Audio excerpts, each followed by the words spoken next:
ကဲဟုတ်ပြီ unit 5မှာတော့ present simple ကိုကြည့်အောင်ဟုတ်ပြီ present simple ဆိုတော့ဘာမှမပါဘူးเนาะဒီမှာကျောင်းသားတွေကအကျောင်းမှာ verb လို့ခေါ်တဲ့ဟာပေါ့ဟုတ်ပြီเนาะအဲ့ဒါ present simple okay present simple เนาะ I do I walk I like ဒါမျိုးတွေပေါ့เนาะ okay st est ပိုင်းနဲ့ပါမယ်ပေါ့ okay အဲ့တော့ present simple ကိုဘယ်လိုခြေနေမှာသုံးလဲဆိုတော့လေ့ကျင့်တစ်ခုလိုဖြစ်နေတဲ့ဟာတွေအမြဲတမ်းမှန်နေတဲ့ဟာတွေဟုတ်ပြီเนาะတစ်ခါတလေလုပ်တယ်အမြဲတမ်းလုပ်တယ်များအားဖြင့်လုပ်တယ်မကြမကြလုပ်တယ်ဘယ်တော့မှမလုပ်ဘူးဆိုတဲ့ဟာတွေအဲ့လိုခြေနေမျိုးမှာပါတော့မလဲ present simple ကိုသုံးရမယ်ဟုတ်ပြီเนาะ okay အဲ့တော့ကြည့်အောင်ကပုံလေးကိုကြည့်အောင် we read a lot we read a lot we ငါတို့ read စာဖတ်တယ် a lot အများကြီးเนาะငါတို့ကစာရင်းအများကြီးဖတ်တယ်ဒါသူတို့ရဲ့အလေးချက်ကိုပြောတာဟုတ်ပြီเนาะအဲ့တော့ဘာတော့မလဲ present simple ကိုတော့မယ် we read a lot ငါတို့စာရင်းအများကြီးဖတ်တယ် okay okay သူက present simple နဲ့ present continuous နဲ့မတူဘူးเนาะ present continuous ကခုပြောနေတဲ့အချိန်မှာဖြစ်နေတာเนาะပြောနေတဲ့အချိန်မှာဖြစ်နေတာပြောနေတဲ့အချိန်မှာပဲသူကကွက်ပြီးတော့ဖြစ်နေတာလုံးနေတာသူကပြောတယ်အဲ့ဆိုပါလေ present continuous present simple အဲ့လိုမဟုတ်သူကအမြဲတမ်းလို့သူကဖြစ်နေတာရေဘူးရသဘောသူကဖြစ်နေတာဟုတ်ပြီနော်လေ့ကျင့်တစ်ခုလို့ဖြစ်နေတာအဲ့ဆိုဘာသုံးလဲ present simple ကိုသုံးရမယ်ဟုတ်ပြီနော် okay လေ့ကျင့်တစ်ခုလို့ဖြစ်နေရဆိုရင် present simple ကိုပြောနေတဲ့အချိန်မှာပဲကွက်ပြီးတော့ဖြစ်နေဆိုရင် present continuous ကဲအခုရှင်းကြည့်အောင် they're looking at their books okay they are looking at their books they are looking ing ဒါ present continuous နော်ပြောနေတဲ့အချိန်မှာလုပ်နေတာနော် they are looking at their books သူတို့ဟာသူတို့ရဲ့စာအုပ်တွေကိုအခုကြည့်နေတယ်အခုဖြစ်နေတာကိုပြောတာအဲ့တော့ဘာသုံးလဲ present continuous ကိုသုံးတယ်အဲ့ဒါကိုကြည့်အောင် they read a lot ဒါတော့ခုပြောနေတဲ့အချိန်မှာပဲဖြစ်တာမဟုတ်ဘူးเนาะသူတို့ကစာရေးအများကြီးဖတ်တယ်သူတို့ရဲ့အလေးချိန်ကိုပြောတာဟုတ်ပြီเนาะအလေးချိန်ကိုပြောတာမလို့ present simple เนาะခုပြောနေတဲ့အချိန်မှာပဲလုပ်နေတာမလို့ present continuous ဒါပဲ okay ကြည့်ကြအောင် I like ice cream ကျွန်တော် ice cream ကြိုက်တယ်ဒါသူ့ရဲ့အချိုက်ပေါ့သူ့ရဲ့အလေးချိန်ပေါ့ okay သူကအမြဲတမ်းဖြစ်အမြဲတမ်းကြိုက် okay အဲ့တော့ဘာတော့မလဲ present simple ကိုသုံးရမယ် okay he's eating an ice cream သူဟာရေခဲမုတ်စားနေတယ်ခုပြောနေတဲ့အချိန်မှာစားတာမလို့ဘာတော့လဲ he is eating an ice cream present continuous ကိုသုံးရတယ်ဟုတ်ပြီနော်ဒါ is ဒါ ing နော်ပြောနေတဲ့အချိန်မှာစားနေရမလို့ he's eating an ice cream သူ ice cream စားနေတယ်နောက်ကြောင့် he likes ice cream သူ ice cream ကြိုက်တယ်ဒါတော့ပြောနေတဲ့အချိန်မှာဖြစ်တာပေါ့နော်ဒါရေဘူးရသဘောဖြစ်တာအဲကြောင့်မပါတော့မလဲ present simple ကိုသုံးရမယ် he likes ice cream သူ ice cream ကြိုက်တယ် okay ကဲဒီစကားခွက်လေးကိုကြည့်အောင် I we you they သူတို့ရဲ့နောက်မှာသုံးတဲ့ verb တွေက st es တွေချက်စရာလို့လားမလို့ဘူးเนาะ I we you they ဒီရဲ့နောက်မှာသုံးတဲ့ verb က st es တွေချက်စရာမလို့ဘူးဟောဒီနည်းအပြပြောရမယ်ဆိုရင် subject ကเนาะ plural တခုတည်းပို့တယ်ဆိုရင် st es တွေချက်စရာမလို့ဘူး my parents ကျွန်တော်မိဘများ st es တွေချက်စရာမလို့ဘူးကဲ he she it သူတို့ရဲ့နောက်မှာလိုက်တဲ့ verb မှာတော့ပါမလဲ st es တွေပါမယ်ဟုတ်ပြီနော်ဒီနည်းပြောမယ်ဆိုရင် subject က singular တခုတည်းဖြစ်နေတယ်ဆိုရင်ဘာတော့မလဲ verb မှာ st es တွေထည့်ပေးရမယ် okay ဒီမှာ reads s ပါတယ်နော် likes s ပါတယ် walks s ပါတယ် lives s ပါတယ် watches နော်သူ ch နဲ့ဆုံးတယ်အဲဆို es ပေါင်းရတယ်နော် s တစ်လုံးနဲ့မရdos အဲ့လိုပဲ do မှာလည်းပဲ es ပေါင်းရတယ် dos နော် ha ကျတော့ has has နော် has သူရဲ့မူရင်းက have လေ have အဲ့တော့သူက have ကိုသွားပြီးတော့ s ထည့်လို့မရဘူးပေါ့အဲ့တော့ has okay ကဲဖတ်ကြအောင် I work in a shop I work in a shop ကျွန်တော်စနေဆိုင်မှာလုပ်တယ် My brother works in a bank ကျွန်တော်ညီလေးကတော့ဒါမှကျွန်တော်ကိုကတော့ဘဏ်မှာလုပ်တယ်ကျွန်တော်ညီလေးဆိုတော့တယောက်တည်းအဲ့တော့ works မှာ s ပါတယ်ဟုတ်နော် Lucy lives in London Lucy က London မှာနေတယ် lives s ပါတယ်ဘာဖြစ်လို့လဲ Lucy က singular တယောက်တည်းမဟုတ်လို့နော် Her parents live in Scotland နော်သူမိဘတွေကတော့ Scotland မှာနေတယ် Her parents ဆိုတော့ဒီ live မှာ s ထည့်လို့မရတော့နော်သူက singular မဟုတ်တော့ဘူးလေ Her parents ဆိုသူမိဘများဆိုတော့နှစ်ယောက်ဖြစ်သွားပြီကဲဆက်သွားမယ် It rains a lot in winter နော် in winter ဆောင်းတွင်းမှာမိုးတွေအများကြီးရွာတယ်နော်အင်္ဂလန်မှာပေါ့ဒီမှာတော့မဟုတ်ဘူးနော် It rains a lot in winter ဆောင်းတွင်းမှာမိုးအများကြီးရွာတယ်အဲဒီမှာ it ဆိုတာ singular ဖြစ်တဲ့အတွက် rains မှာ s ထည့်ရမယ် okay John has a shower every day has a shower ရေချိုးတာနော် ရေပန်းနဲ့ရေချိုးတယ်အဲ့ဒါ has to shower John has to shower every day ဆိုတော့နေ့တိုင်း John ဟာနေ့တိုင်းရေချိုးတယ်အဲ့တော့ John ဆိုတာတယောက်တည်း singular ဖြစ်တဲ့အတွက်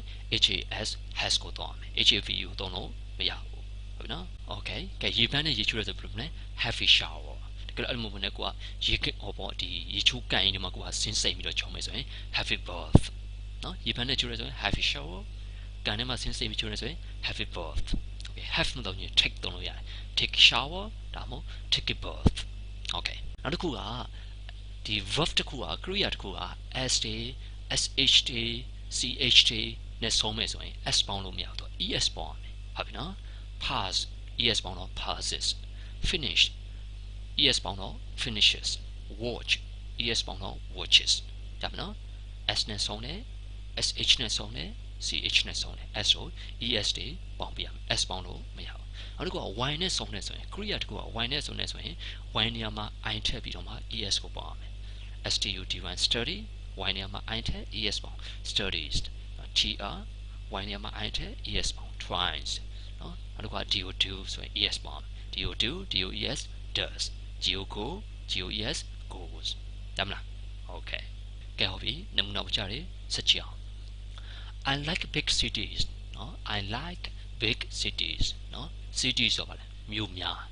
ကြီးများပေါ့နော်ကြီးမားတဲ့မြို့ကြီးတွေကိုကျွန်တော်ကြိုက်တယ် big cities နော်ကြီးမားတဲ့မြို့ကြီးတွေကိုကျွန်တော်ကြိုက်တယ် okay Your English is good you speak very well Your English is good မင်း English ကောင်းတယ် you speak မင်းပြောတယ်နော် very well very အလွန် well ကောင်းစွာနော်မင်းအလွန်ကောင်းစွာပြောတယ်ပြောချင်တာမင်း English ကပြောတာကောင်းတယ်ဒါပြောချင်တာ okay အဲ့တော့ you speak English very well ပေါ့နော်မင်း English ကပြောတာကောင်းတယ် you speak English very well အဲ့လိုမပြောချင်ဘူးဒီလိုပြောလိုက်ရတယ် you speak very good English ဒီလိုပဲနော် you speak English very well မင်း English ကိုအလွန်ကောင်းစွာပြောတယ်နောက်တစ်ခုက you speak very good English အလွန်ကောင်းသော English very good English အလွန်ကောင်းသော English ကိုမင်းပြောတယ်ဆိုတော့မင်း English ကပြောတာကောင်းတယ်ဒီလိုပဲ You speak English very well you speak very good English ကဲဆက်သွားမယ် Tim works very hard Tim ဟာ works လောက်တယ် works မှာ s ပါတယ်ဘာဖြစ်လို့ Tim က singular တယောက်တည်းမလို့နော် very ဆိုအလွန် hard ကကြိုးစားပြီးတော့နော်Tom ဟာလောက်ကိုရမ်းကြိုးစားပြီးတော့လုပ်တယ် He starts at 7:30 and finishes at 8 o'clock in the evening okay He starts at 7:30နော်ခုနောက်ခွဲမှာအလုပ်စားတယ် start ဆိုစတင်တယ်နော် and finish ဆိုပြီးတာနော်လက်စတတာပြီးတာအဲ့တော့ finishes at 8 o'clock in the evening နော်ည8နာရီမှာလောက်သိနေပေါ့နော်ခုံခွဲမှာလောက်စားတယ်8နာရီမှာလောက်သိနေ okay အဲ့တော့ည8နာရီကို8 o'clock in the evening လို့ပြောလိုက်ရတယ်ဒါမှမဟုတ်8 p.m. လို့ပြောလိုက်ရတယ်ဟုတ်ပြီလား okay အဲ့ဒါကအလုပ်စားတာကို start work လို့ပြောတယ်လုပ်စင်းတာကို finish work leave work ဒါမှမဟုတ် get off work ဒီခွင်းရ off ကထည့်လိုက်ရတယ်ဟုတ်ပြီနော်အလုပ်စားတယ် start work လုပ်စင်းတယ် finish work leave work get off work အဲ့လိုပြောလို့ရတယ်ကဲဆက်သွားမယ် The earth goes round the sun the earth ကဘာကြီးဟာ goes သွားတယ် round ဆိုပတ်ပြီးတော့နော် the sun နော်ကဘာကြီးဟာနေကိုပတ်ပြီးတော့သွားတယ်ဒါအမြဲတမ်းမှန်နေတဲ့အချက်လက်ဖြစ်တယ်ဟုတ်ပြီနော် okay အဲ့တော့ဘာတော့မလဲ present simple တော့ရတယ် round ကိုမသုံးချင်ဘူးဆို around ကိုသုံးလို့ရတယ်နော် the earth goes around the sun ဒီလိုသုံးလို့ရတယ်ကဲဆက်သွားမယ် We do a lot of different things in our free time we ကျွန်တော်တို့ဟာ do လုပ်တယ် a lot of ဆိုတာအများကြီးနော် different ဆိုတာမတူညီတော့ things ဆိုတာအရာတွေ we do a lot of different things ကျွန်တော်တို့ဟာမတူညီတဲ့အရာတွေအများကြီးလုပ်တယ် in our free time ဆိုအားလာချိန်နော်ကျွန်တော်တို့ရဲ့အားလာချိန်မှာမတူညီတဲ့ဟာတွေအများကြီးလုပ်တယ်ဆိုတာတယောက်နဲ့တယောက်လောက်တာချင်းမတူဘူးပေါ့ okay free မသုံးချင်ဘူးဆိုရင် spare ပြောလို့ရတယ်နော် in our free time လို့ပြောချင်ဘူးဆိုရင် in our spare time in our free time in our spare time okay နော်အဲ့ဒါကိုဆက်သွားမယ်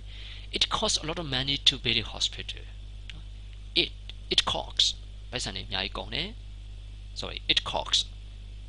ဆိုကုန်ကြတယ်ဟုတ်ပြီနော် it costs ပိုက်ဆံတွေကုန်တယ် a lot of money a lot of ဆိုအများကြီးနော်ပိုက်ဆံတွေအများကြီးကုန်တယ်တဲ့ to visit the hospital being to ဒီဆောက်တာ hospital ဆေးရုံတရုံဆောက်ဖို့အတွက်ပိုက်ဆံတွေအများကြီးကုန်ကြတယ်ဟုတ်ပြီနော် it costs a lot of money to visit the hospital ဆေးရုံတရုံဆောက်ဖို့အတွက်ပိုက်ဆံတွေအများကြီးကုန်ကြတယ် okay ဒီမှာ Tim works very hard Tim ဟာရန်ကိုအလုပ်ကြိုးစားတယ်အဲ့တော့ဒီလိုပြောလိုက်ရတယ် Tim is very hard working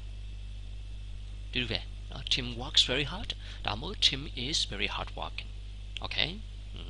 Tim ကအရန်ကိုလှုပ်ချိုးစားတယ် okay ဒီဝကြောကိုဒီလိုပြောင်းရေးလဲရတယ်ဟုတ်ပြီနော် to build a hospital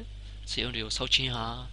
costs ကုန်ကြတယ် lot of money ပိုက်ဆံတွေအများကြီး to build ကဒီမှာဗာနဲ့သွားပြီးတော့ debate တူတယ်ဆိုတော့ building နဲ့သွားပြီး debate တူတယ်ဟုတ်ပြီနော် building a hospital costs lot of money ဆေးရုံတွေကိုဆောက်ခြင်းဟာပိုက်ဆံတွေအများကြီးကုန်ကြတယ်ဟုတ်ပြီနော်ဒီလိုရေးလဲရတယ်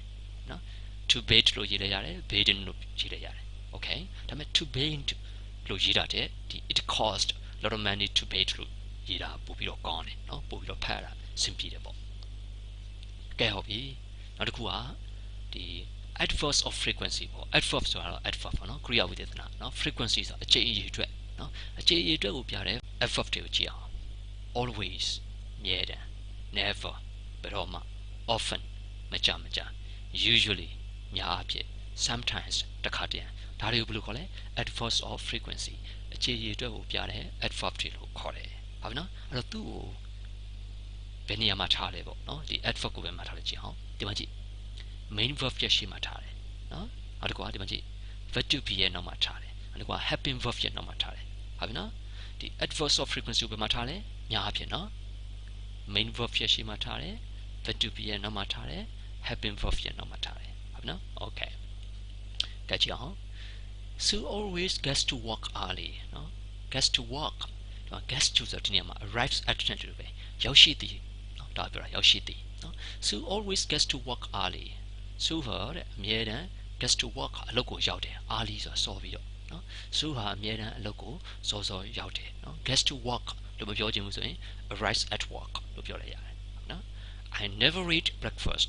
ကျွန်တော်ဘယ်တော့မှမနေ့စာမစားဘူး We often go away at weekends go away ဆိုခီးသွားတာနော်အိမ်မမနေဘူးပေါ့နော်လောကီစားနဲ့ခီးသွားတယ်အပျော်ခီးသွားတယ် okay go away at weekends ဆိုတော့စနေတနင်္ဂနွေပိတ်ရက်မှာနော်ကျွန်တော်တို့ဟာစနေတနင်္ဂနွေပိတ်ရက်မှာမကြခီးသွားတယ် Mark usually plays football on Sundays နော် on Sundays တနင်္ဂနွေရက်တွေမှာ Mark ဟာအများအားဖြင့်ဘောလုံးကစားလေးရှိတယ်ဟုတ်နော် I sometimes walk to work ကျွန်တော်ဟာတစ်ခါလေမှာအလုပ်ကိုလမ်းလျှောက်ပြီးသွားတယ် but not very often ခဏတော့မသွားဘူးတဲ့တစ်ခါလေမှာကျွန်တော်အလုပ်ကိုလမ်းလျှောက်ပြီးသွားတယ်ဒါပေမဲ့ခဏသွားတာတော့မဟုတ်ဘူးရမယ်နော် okay အဲ့တော့ပြန်ပြောမယ်နော်ဒီ adverse of frequency တွေဘယ်မှာထားလဲ main verb ရဲ့ရှေ့မှာထားတယ် he always works hard always ကပါလဲ adverb works ကပါလဲ main verb ရမယ်နော်ပြီးတော့ဘာမှလား verb to be ရဲ့နောက်မှာထားတယ်နော်ဒီမှာ helping verb ရဲ့နောက်မှာထားတယ် he is always hard working သူဟာအမြဲတမ်းအလုပ်ကြိုးစားတယ်He doesn't usually have breakfast သူအများအဖြစ်တော့မနေ့စာစားလေမရှိဘူးရမနော်